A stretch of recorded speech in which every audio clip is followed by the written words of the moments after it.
اور الادب المفرد میں امام بخاری رحمۃ اللہ تعالی علیہ نے اس حدیث کو نقل کیا ہے۔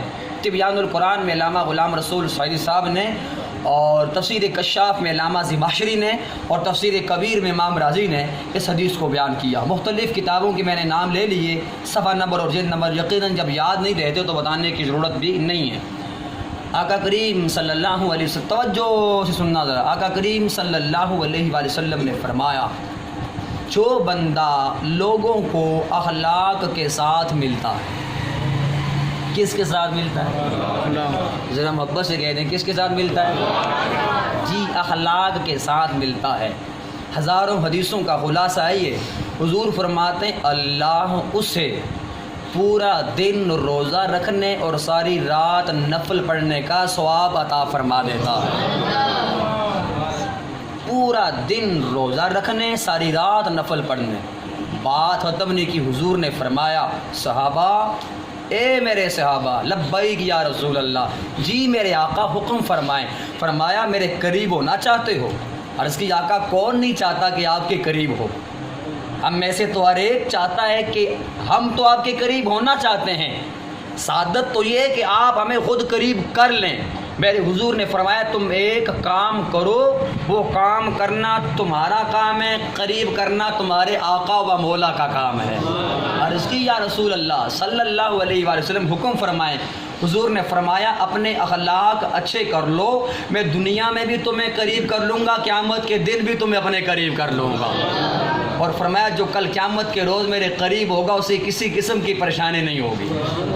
تو ہزاروں حدیثوں کا خلاصہ ہے، پورا دن روزہ رکھنے کا ثواب، ساری رات نفل پڑھنے کا ثواب، اللہ رب العزت کے حبیب علیہ السلام کے قرب کا حصول، اور اس کے علاوہ بے شمار اور فائدے اس کے۔ آخری بات، حضور نے فرمایا، صحابہ، 3 فائدے پہلے بیان کیے، پورا دن روزہ رکھنے کا ثواب، ساری رات نفل پڑھنے کا ثواب، تمہارے نبی کا قرب، اور فرمایا چوتھا فائدہ یہ ہے، کل قیامت کے روز اللہ جب نامہ اعمال تولے گا، ہر بندہ جب ٹینشن میں ہوگا کہ پتہ نہیں میری نیکیاں زیادہ ہیں یا گناہ زیادہ ہیں، فرمایا میرے حضور علیہ السلام نے ایک بندے کے گناہ زیادہ ہو جائیں گے، نیکیاں کم ہو جائیں گی، لیکن اس کا اخلاق اچھا ہوگا، اللہ رب العزت جب حسن اخلاق کی نیکی کو اس کے نامہ اعمال جدھر نیک ہوں گے اس میں رکھے گا، نیک اعمال زیادہ ہو جائیں گے اور گناہ کم ہو جائیں گے۔ میرے حضور نے فرمایا، اس لیے لوگوں حسن اخلاق سے پیش آؤ، محبت و پیار کے ساتھ پیش آؤ۔ لیکن ایک پوائنٹ کی بات، یہ لوگ کہتے ہیں جب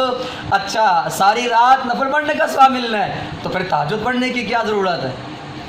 اگر پورا دن روزے رکھنے کا ثواب ملتا ہے تو پھر رمضان کے روزے رکھنے کی اور باقی روزے رکھنے کا کیا فائدہ؟ نہیں، یہ بات اہم پوائنٹ ہے، نوٹ کیجئے۔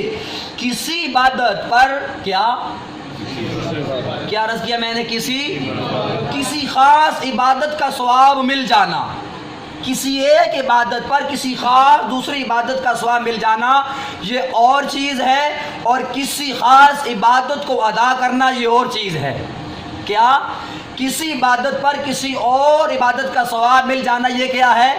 اور چیز ہے، اور کسی خاص عبادت اور فرض کو ادا کرنا اور چیز ہے۔ مثال کے طور پر حضور فرماتے جو بندہ نماز فجر کے بعد 100 مرتبہ سبحان اللہ پڑھے، اللہ اسے ایک مقبول حج کرنے کا ثواب عطا فرما دیتا ہے۔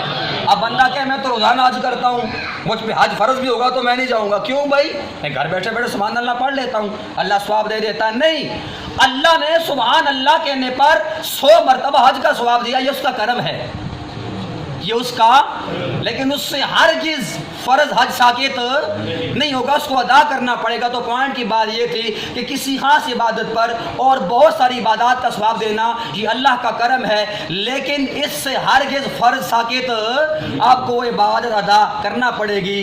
تو میرے نبی کے غلاموں، چند دنوں کی زندگی ہے، کسی کی 20 سال ہوگی، کسی کی 30 سال، کسی کی 40 سال، کسی کی 50 سال، کسی کی 60 سال، کسی کی 70 سال، کسی کی 80، کسی کی 90 سال۔ ایک دن چلے جانا ہے تو پھر ایسا بن کر کے نہ جائیں کہ دنیا والے کہیں چنگا مر گیا ہے، جان چھوٹ گئی، بڑا گندا بندہ تھا، زبان ہی بڑی گندی تھی، کسی کو اچھے طریقے سے ملتا ہی نہیں تھا، ایسا بن کر جائیں۔ ہر بندہ کہ یار کتنا اچھا بندہ چلا گیا، کیا خوبصورت بندہ تھا، کیا اچھا اس کا اخلاق تھا.